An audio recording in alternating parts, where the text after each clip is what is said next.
식사를 마친 후 우리들은 백화점 안을 이리저리 구경하였다.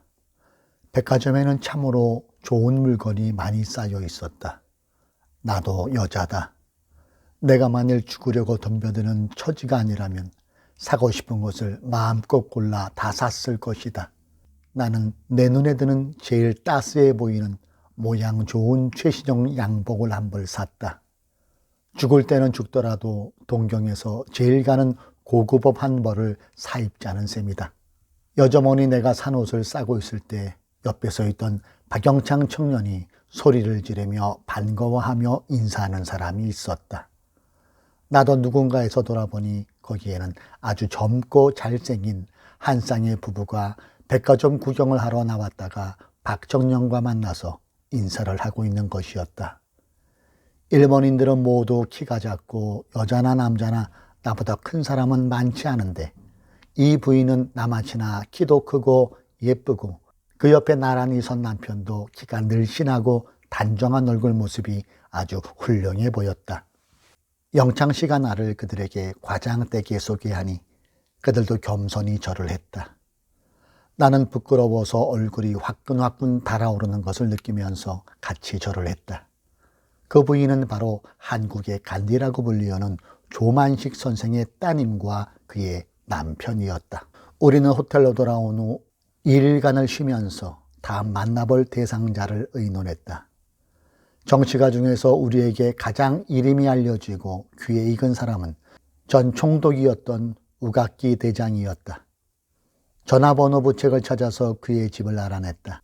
그래서 전화로 문의해 본 결과 그가 군의다찌 별장에 있는 것을 알게 되었다. 박 장로는 예복을 잘 차려입고 나도 제일 좋은 옷으로 단장을 했다. 박 청년도 좋은 양복을 사입었다.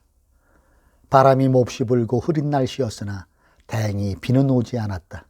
쇼생 전차를 타고 군의다찌 옆에서 내려 택시를 타고 우각기 대장 별장에 도착했을 때는 점심이 지난 오후였다. 명함을 비서에게 내놓고 우각기 대장을 만나러 왔다고 한즉 비서는 놀라는 얼굴로 저를 두세 번 하면서 마치 여왕 앞에서 시녀가 그 여왕에게 쩔쩔매며 모시고 위하는 모양으로 극히 공손하고 조심스럽게 말하기를 대장 각하께서는 이 시간이 산보 시간이 되어 뒤뜰에서 산보하시는 중입니다. 1시간 후에는 들어오실 테니 그때의 명함을 드리고 말씀드리겠습니다. 했다. 그는 우리를 무슨 귀족이나 왕족의 사람인 줄 알았던 모양이다. 그럴 수밖에 없는 것이 이러한 고관을 아무런 거리낌도 없이 사전에 전화 연락이나 소개장도 없이 대장과 동격으로 찾아와서 자유롭게 면회를 하려고 하는 사람이 있을 수 없었던 탓이었다. 그들은 너무도 권위주의에 젖어 있었기 때문에 우리 같은 일개 무명의 시민이 찾아오리라고는 상상도 못했기 때문이었다. 우각기 대장이 산보하는 1시간 동안에 나도 벌판에서 간절히 주님께 기도해야 한다고 생각했다. 박 장로와 그의 아들에게도 기도하라고 하고 나는 기도할 만한 장소를 찾아다녔다. 숲이 우거지고 바람이 불어 그 바람 소리에 정신이 어지러워지는 듯한 벌판숲을 헤매다가 거기 쉽게 올라갈 수 있게 보이는 큰 소나무가 갈대숲 속에 있는 것을 발견했다. 이 벌판의 갈대들이 어찌나 키가 높은지 하늘을 우러러 볼 수가 없었다. 그래서 나는 그 큰 소나무 위로 올라가서 가지에 걸터 앉아 양손으로는 각각 다른 가지를 붙잡고 얼굴을 하늘로 향하고 눈을 감고 큰 소리로 기도를 시작했다. 바람이 갈대가지들을 흔들어대는 소리 때문에 내가 아무리 큰 소리로 기도를 해도 내 귀에마저 들리지 않았다. 언제나 머리를 숙이고 엄숙한 마음으로 기도하던 나는 이렇게 눈을 하늘로 향하고 더구나 나뭇가지 위에 올라앉아 기도드리는 것은 처음이었으나 내 심령이 일본인 고관의 권세에 눌리는 것 같아서 위험을 무릅쓰고 나무 위에 올라가 이렇게 고함을 지르면서 기도를 했던 것이다. 주여, 이 일본 전체뿐 아니라 온 세상이 다 하나님을 배반하려고 하는데 나만 주님의 음성을 듣고 따라가려 하는 것 같사오니 저를 붙들어 주소서. 나는 결사적으로 주님께 매달려 애원했다. 1시간쯤 되어 소나무에서 내려오라고 하니 어찌나 나무를 꽉 잡았던지 손이 펴지지 않았다. 겨우 나무에서 미끄러져 내려오니 대장의 비서와 박장로 부자가 나를 찾아서 이리저리 다니고 있었다. 나와 만난 비서는 대장이 우리를 기다리고 있다고 했다. 그래서 우리 세 사람은 비서가 인도하는 대로 따라서 응접실로 들어갔다. 과연 그는 조선 총독이었던 만큼 그의 응접실은 순환국 물산으로 장식되어 있고 그 방의 분위기는 마치 한국의 큰 부호의 응접실로 들어간 기분이었다. 비서가 우리들을 의자에 앉도록 하고 대장에게 알리려고 나가버렸다. 한 2, 3분 후에 일본 신발인 조리 소리가 나며 문이 열리더니 일본 옷을 입은 우가키 대장이 쏙 들어섰다. 그는 친절한 태도와 부드러운 말로 어서 오십시오 하면서 먼저 인사를 했다. 우리도 다 같이 일어나서 정중히 인사를 했다. 앉으시죠 하며 의자를 권하는 대로 각각 의자에 앉았다. 그의 첫 말이 우리들이 이 왕가에서 왔는가 해서 서둘러서 우리를 만나려고 한 것이라고 했다. 먼저 나는 마음속에 주님의 지시를 간구하면서 조용히 일본말로 대장을 방문하게 된 것을 말하기 시작했다. 나는 왕족도 귀족도 아니며 다만 일본서 공부한 여성으로서 하나님의 부르심을 받아 큰 사명을 띠고 생명을 걸고 일본 나라에 경고하러 왔습니다. 그리고 이분 박장로 역시 같은 사명을 받았는데 일본말을 몰라서 나와 동행해 온 것입니다. 그는 나의 이 인사를 듣자 더욱더 친절한 태도와 부드러운 말로 감탄하면서 어떤 일이든지 다 내게 말해주면 내가 직접 처리는 못해줄지라도 간접적으로 정계의 친구들을 통해서 도움이 되어줄 터이니 모든 것을 숨기지 말고 말하고 싶은 대로 다 말하십시오 하였다. 그의 관대하고 온화한 태도는 어딘지 믿음성 있는 지도력을 풍기고 대단히 좋은 인상을 주었다. 나는 또 의논하듯이 호소하듯이 말했다. 대장께서 조선 총독 재임 당시와 오늘은 너무나도 딴 세상이 되었습니다. 그때에는 모든 사람들이 자유로이 예수를 믿고 교회마다 큰 부흥이 일어나고 방방곡곡에 교회가 서고 주일이면 각곳에서 예배당 종소리가 흘러넘쳤습니다. 그러나 오늘날은 크리스천은 살인죄수와 같이 악형을 받고 더욱이 믿음을 지키려고 애쓰는 목사와 장로들은 감옥에서 무서운 고문에 쓰러져 죽습니다. 유행이 경찰의 손을 피한 사람들은 산과 들에서 헤매고 이들의 식구들은 산산이 흩어져 요리방망하니 진실한 크리스천들은 살 수 없는 세상이 되고 말았습니다. 어린 양같이 순하고 정직한 교육자들을 억지로 일본 신사에 절을 시켜서 그들의 신앙을 유린하고 이중성격자로 만들어 스파이로 삼고 신실한 자들에게 함정을 놓아 빠지게 해서 의인들은 투옥되고 갖은 악행을 다 겪으며 병신이 되고 죽기도 합니다. 이같이 하는 일본 나라가 과연 하나님께 용서를 받을 수 있을까요?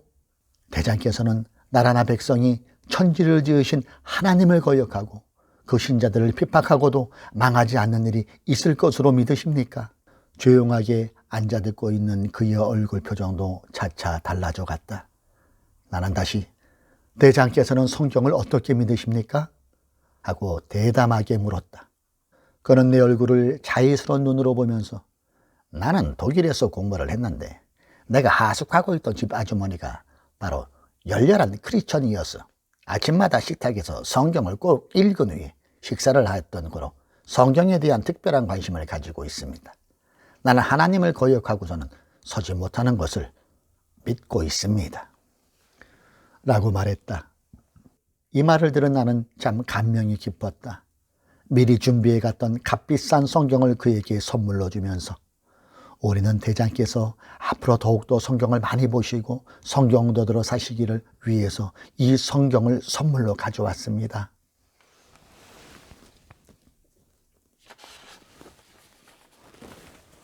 라고 말했더니 그는 겸손한 태도로 대단히 고맙습니다. 나는 매일 성경을 읽도록 하겠습니다. 라고 말했다. 나는 힘을 내서 하나님의 부르심을 받아서 일본의 집권자에게 일본이 회개하지 않으면 머지않아 하나님이 보내는 유황불로 심판을 받게 될 것을 경고하러 왔습니다. 하고 말한 즉 그는 크게 감동된 어조로 나는 현재 아무런 권력도 직접 가지지 않았으나 모든 권력 있는 이들이 아주 가까운 친구들하고 또 우리 집에 출입하는 사람이 많으니 교회에 있는 대로 당신들이 온 것을 말하고 앞으로 힘 닿는 대로 도와드리겠습니다. 나는 이 일본인 장군 우가키가 이 같은 태도로 나온 데 대해 주님이 우리를 앞서 오신 것을 느꼈다. 또 그의 성경에 대한 태도에 감사했다. 시간이 많이 흘러 일어나서 나올 때 그는 문강까지 전송하고 한강의 얼음도 머지않아 녹겠지요 하면서 우리가 마지막으로 인사할 때까지 서 있었다. 호텔로 돌아오면서 앞으로 계속 우리들의 앞길이 오늘같이 순조롭게 열리기를 기도하면서 적지 않은 위로를 받았다. 곧 주일이 돌아왔다. 우리는 일본에서 제일 크다고 하는 유명한 후지미조 장로교회로 갔다. 약 500명쯤 모인 교인 중에는 고명한 인사들과 그 가족들이 섞여 있어서 이 교회는 유다른 색채를 띄우고 있었다. 힘차게 찬송가를 부르니 마음이 확 풀어지는 것 같고 시원했다. 웬일인지 내 목소리만이 큰 것 같아서 조그맣게 부르려고 해도 터져나오는 찬송은 내 귀에도 아름답게 들려오는 것이었다.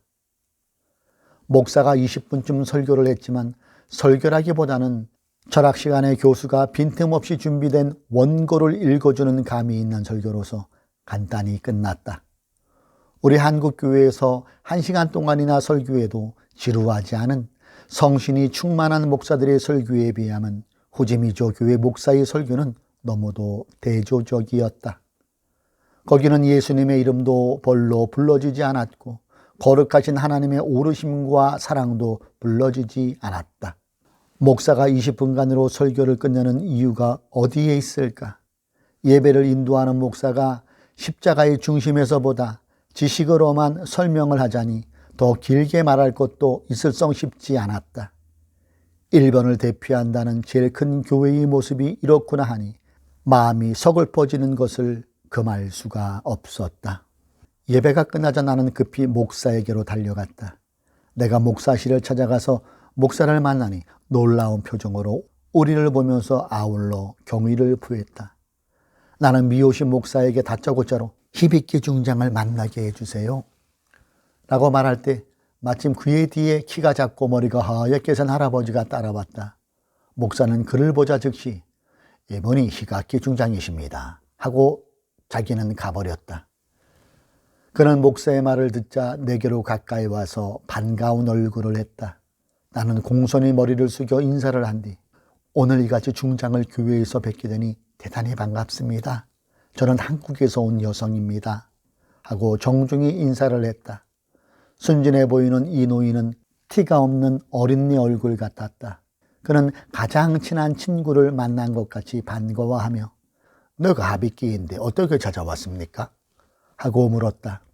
나는 동안 같은 그의 얼굴을 신기스럽게 보면서 이 같은 할아버지가 쩡쩡 울리는 고관과 대신들을 명령하고 오라 가라고 하는구나 생각하니 놀라지 않을 수 없었다. 이 노인은 노일전쟁에서 공을 세운 자 가운데서 생존한 단 한 사람인 고로 일본의 모든 지도자들은 그의 앞에서 쩔쩔매며 존경한다는 것이었다. 나는 그에게 가까이 가서 중장님, 우리는 대단히 중대한 사명을 가지고 와서 중장님에게 말씀드리려고 하는데 좀 조용한 방에 저와 같이 가실 수 없을까요? 한즉 그는 당황한 듯이 중대한 사명, 그래 좀 조용한 방이 여기 있으니 이리 오시오 하고 나를 곧 목사실 건넌방으로 데리고 들어갔다. 나는 그의 겸손하고 친절한 태도에 마음을 푹 놓을 수 있었다. 그는 나에게 용기를 주려는 듯이 미소를 지으면서 나를 쳐다보았다. 나는 조용히 말을 시작했다. 오늘은 주일인데 이 같은 믿는 자들이 교회에 모여서 큰 음성으로 찬송을 부르고 하나님께 마음대로 예배를 드리니 참으로 내 마음은 한없이 기쁘고 만족합니다. 나는 이렇게 교회에서 마음대로 예배를 볼 수 있다는 것이 얼마나 행복스럽고 좋은지 알 수 없어요. 하니 그 말이 무슨 말인지 이상하다는 표정을 지었다. 그래서 나는 한국에는 주일이 없어졌습니다 라고 했다. 뭐 주일이 없어졌다니? 나는 눈물이 빙 도는 것을 겨우 참으면서 수백의 교회는 전쟁 물자를 만들어내는 공장이 되었습니다. 교회는 어느 교회나 일본인 신이 강대 위에 설치되어 있습니다. 목사는 복음을 전하지 못하고 시국 강연을 해야 되고, 신실한 신자들은 들로 산으로 동굴 속으로 헤매며, 충성스러운 목사와 장로들과 집사와 전도사들은 감옥에 잡혀가서 죽도록 고문을 당하고, 가정은 산산이 흩어지고 말았습니다. 그리고 거짓말을 잘하고 권세를 좋아하는 신자들은 스파이가 되어 잘 믿겠다는 신자를 경찰에 잡아다 주어서 크리스천들이 살 수 없는 사회를 만들고 있습니다. 여기까지 말하자 그는 더 들을 수 없다는 듯이 놀란 얼굴과 목소리로 아니 그게 무슨 소리요? 나는 유창한 일본말로 미나미 총독이 부임한 이후로 5년간 시정방침을 세우고 모든 한국인을 일본인화하기 위해 기독교인들의 신앙을 변질시켜 일본 신도를 믿게 하고, 한국인은 한국말을 쓰지 못하게 하고 일본말을 해야 되며, 이름과 성을 모두 일본식으로 고치고 누구나 일본 신도의 신을 섬기게 하기 위해 기독교인을 핍박하는 것입니다. 하나님을 섬기는 자가 어떻게 우상을 섬길 수 있겠습니까? 그러므로 그들은 목숨을 걸어놓고 신앙의 절기를 지키려 하는 거로 믿음이 있는 이마다 핍박을 받고 살 수 없는 세상이 되어졌다는 말입니다. 그는 큰 충격을 받고 어리둥절해하면서 이 20세기 현대에 그러한 야만의 짓을 하는 미나미를 없애버려야 한다 하며 발을 쾅쾅 굴렀다. 나는 소위 일본의 국보적 존재라고 하는 히비키 중장이 이와 같이 즉석에서 판단을 내리는데 놀랐다. 그는 내 말을 더 듣고자 하면서도 혼자만이 들을 수 없다는 듯이 나는 하나님이 당신을 통해서 말씀하시는 것으로 느끼오. 자, 이 말을 내 혼자 들을 수 없으니 마찌야마 대위이사 집으로 갑시다. 그는 곧 목사실로 가서 전화를 걸었다. 그 전화 말소리가 들려왔는데, 마스야마군, 지금 한국에 특별한 이가 왔는데 대단히 중대한 말을 하고 있으니 나 혼자서 들을 수가 없어. 곧 같이 동행할 터이니 만사를 제쳐놓고 이 사람들의 말을 듣잔 말이야. 전화를 끝내자 우리들을 데리고 마찌야마 대이사 집으로 갔다. 명망이 있는 대이사이고 또한 열성 있는 장로로서 하비키 중장과는 친숙한 사이인 마스야마 씨는 사전에 전화 연락을 받았는 거로 우리들을 기다리고 있었다. 그는 우리가 현관으로 들어서자 정중히 인사를 했다. 그리고 매우 반가운 태도로 우리를 그의 응접실로 인도했다. 우리는 친근하게 마주 앉았다. 중장은 나에게 자, 이젠 어서 말씀하시오 하며 재촉했다.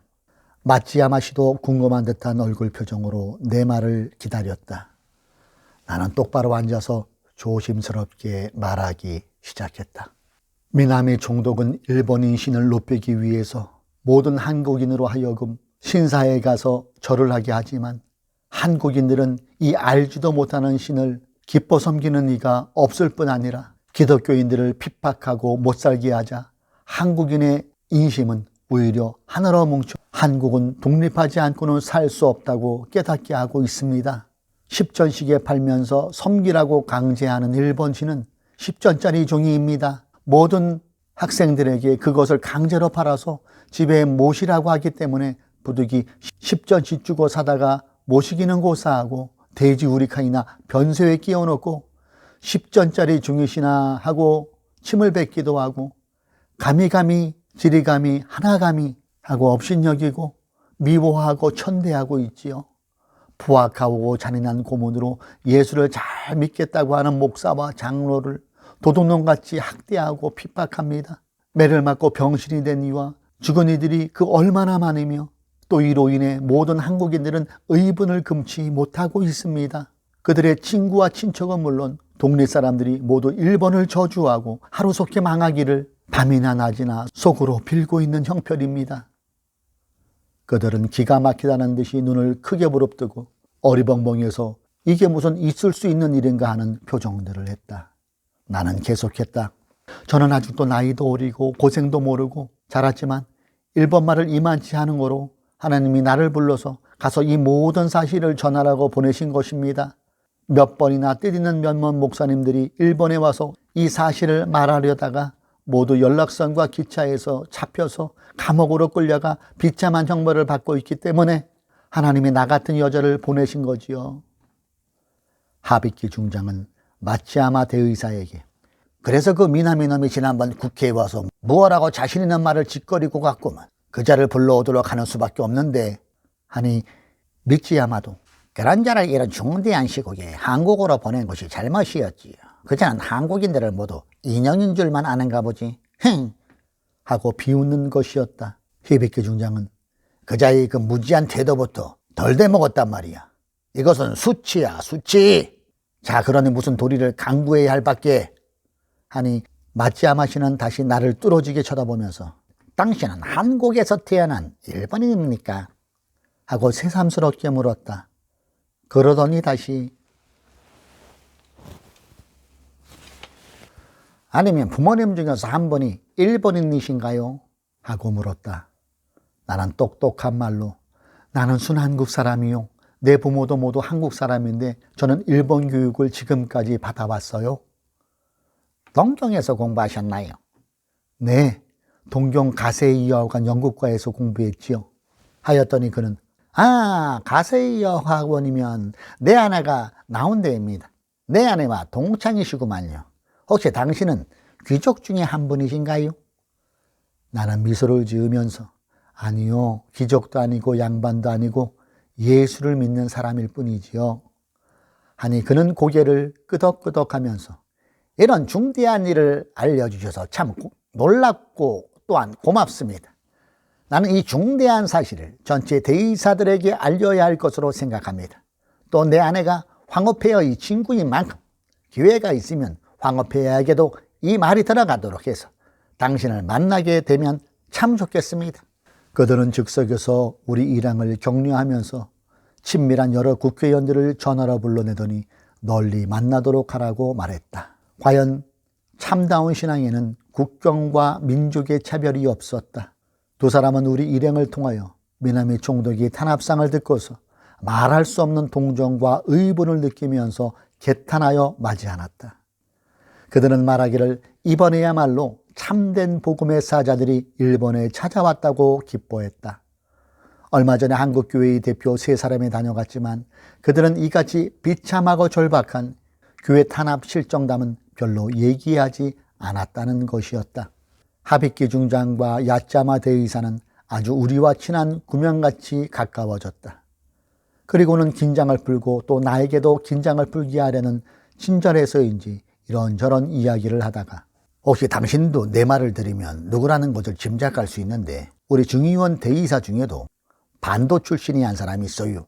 그는 일본 여인과 결혼했는데 그 여자가 정치적 수완이 있어서 이 무식한 남편을 가진 수단을 다 써서 대의사로 만들어 놓았는데 하도 무식해서 한국을 모르고 한국인을 모르는 사람들은 모두 한국인이 그 사람 같은 줄만 아는 것 같으니 결국 한국인이면서 한국인에게 큰 손해를 끼칩니다. 라고 말한 후 구체적으로 그의 일화를 재미나게 얘기하는 것이었다. 이 말을 들은 우리는 어이가 없고 같은 동포인 한국 사람으로서 기분이 언짢았으나 한편 흥미있게도 들렸다.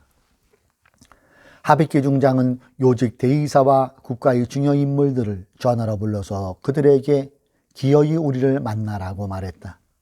때는 마침 제74회 국회를 앞두고 바빠서 시간이 없다고 하는 이도 있었지만 히비키 중장은 강력한 말로 명령을 하면서 기어이 우리를 만나도록 만들어 놓았다. 그러나 주님의 뜻이 어디 있었던지 우리가 히비키 중장과 마치야마 대의사가 힘써 마련해준 일본 정계의 거물들을 만나 경고할 수가 없이 되어버리고 말았다.